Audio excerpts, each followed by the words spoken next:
Absolutely. Okay, so today we'll talk about the power of Yom Kippur and Rosh Hashanah. Um, we're a little bit in behind because we already had Rosh Hashanah, but I just wanted to point out where we get some of these phrases from. So in the Psalm of the day for for Thursday, we say Tiku b'chodesh shofar b'kesel yom chagenu. And for some strange reason, most of the translations that I saw do not agree with the rabbinical explanation of what the word bakese means. So it says, blow the horn on the new moon. That is correct. On the full moon for our feast day. Bakese, according to our rabbis, is actually when the moon is covered, which means the first day of the month, because you still can't see the moon, or you can see very, very tiny sliver of it. So I don't understand what the translation here is on the full moon. Um, and the second part of the phrase is be'asor, ben kesel asor. So in Leviticus, in Parshat Emor, it says, ach be'asor l'chodesh hashvi hazeh yom kippurim hu. So even though earlier in chapter 16 it says that we're supposed to do this service, this avodah, on Yom Kippur once a year, um, here it is actually spelled out as what the date is, and it's the 10th of the month of the seventh month, which is Yom Kippurim, and that is the Day of Atonement. Last but not least, in the second day of Slichot, can you all see this? Yes. So Slichot Nusach Polin, it's not in the Ashkenaz slichot that I have of art scrolls, because that's what's called Nusach Lita. In Nusach Polin, the 57th piyut is Ben Kesel Asor Yishlachnu Ra Asor. So it's all written in rhymes, and here it's very clear between Rosh Hashanah and Yom Kippur we cast away the evil inclination. So so that's the term that we're going to discuss of what is and isn't included in this idea of the days of the 10 days that we're in right now. So let me lift this a little bit. Rosh Hashanah is a day on which God creates the new year and grants new life to all of his creations. It is a mysterious day rooted in the transcendent, beyond time and place, and therefore everything about it is hidden and can only be glimpsed little by little.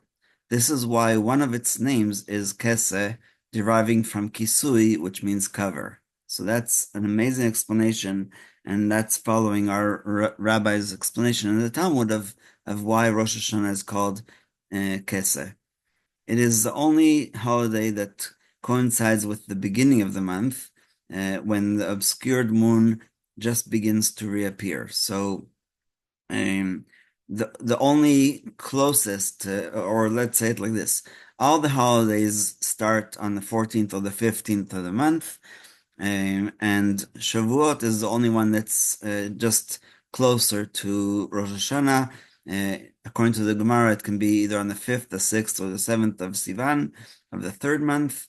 And so this is definitely the only holiday that is considered Kesa, which means that you can't see the moon. The practical manifestation of this hiddenness is that there is some uncertainty about when exactly Rosh Hashanah is supposed to be. To alleviate this uncertainty, it was celebrated for 2 days, and that's how we do it even today, all over the world, not only outside of Israel, but everywhere. Like other holidays, there is a mitzvah to refrain from melacha on Rosh Hashanah and to sanctify it through food, drink, and clean clothes. Its unique feature is the mitzvah to turn it into a day of remembrance, zikaron, and blasts, truah, as we read. The Lord spoke to Moshe, saying, speak to the people of Israel thus, in the seventh month, on the first day of the month, you shall observe complete rest, a sacred occasion commemorated, zikaron, with loud blast trua. You shall not work at your occupations, and you shall bring an offering by fire to the Lord. So that's besides the Olah of Rosh Chodesh and besides the Tamid, and we mentioned that in our prayers. The other thing specifically here is that the word zikaron was actually interpreted by the rabbis that when the main reason why we have to have 2 days of Rosh Hashanah is because many years Rosh Hashanah falls the first day on Shabbat, and so if it falls on Shabbat, you're not allowed to blow the shofar because we're afraid that somebody will carry the shofar to the rabbi or the cantor or the shul, and so in our prayers, when it's Shabbat is the first day, we actually say Zichron Trua, which means remembrance of the blasts, as opposed to Yom Trua when it's actually a weekday. And then all the nusach, doesn't matter what, if you're Sephardi, Ashkenazi, Yemenite, or otherwise, all of them have that differential. On Shabbat we say Zichron Trua, and on regular day, weekday we say Yom Trua. Similarly, we read, in the 7th month, on the first day of the month, you shall observe a sacred occasion. You shall not work at your occupations. You shall observe it as a day of blasts, again, Yom Teruah, and that's in Bamidbar. In the Amida and Kiddush, Rosh Hashanah is called the Day of Remembrance, Yom Zikaron, and also in the benching, we say in Ya'aleh V'yavo Yom Zikaron Hazeh, because on this day, God remembers His creations and renews their life for the upcoming year. The term zikaron, remembrance, in reference to God, means that He comes to someone's aid and grants them life, so that His kindness is not turned into wickedness by wicked people who would use it for evil. God ordained that blessing would be granted based on one's deeds throughout the year.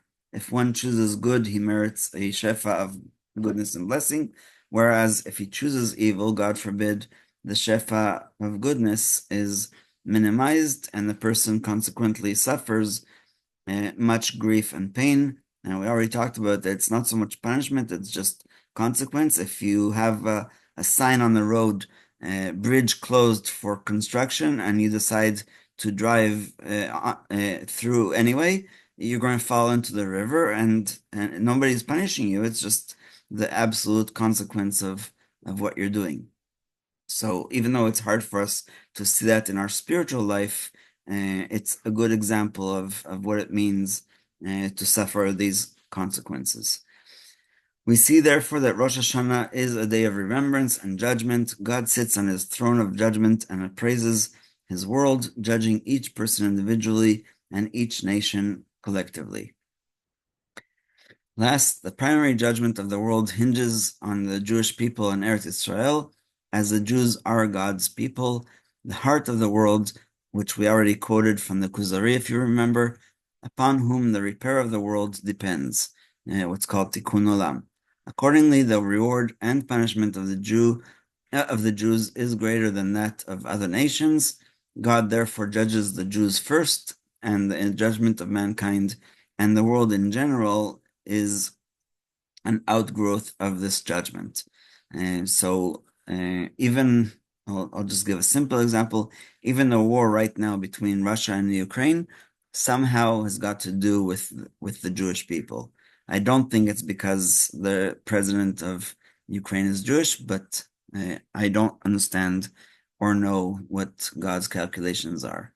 So when we blow the shofar, recollections of us ascend to Him positively.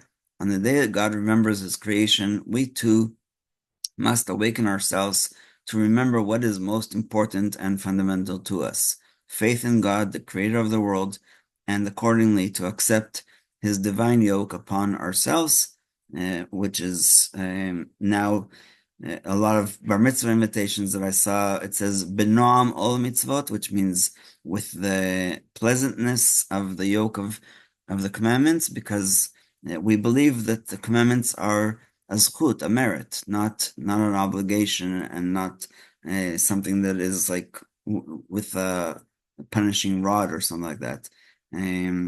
Just another example from Halacha. If somebody um, is young and the parents convert them, we say that it applies because it is a zchut to be a Jew and to keep the commandments and not the opposite. Of course, it is always a mitzvah to remember the foundations of our faith, but on the day that God designated to recall his creations and judge their every action for better or for worse, we too must correspondingly contemplate his kingship, undertake piercing introspection, or what's called deep spiritual inventory, and resolve to better ourselves. This is the meaning of the commandment to make Rosh Hashanah a zichron truah. By remembering our faith and accepting the yoke of heaven, we tremble with the dread of judgment and the immensity of the responsibility we bear, and this is precisely how we are recalled before God in a positive light, mitigating the severity of judgment and increasing blessing in the world. We'll stop here. If anybody has any questions,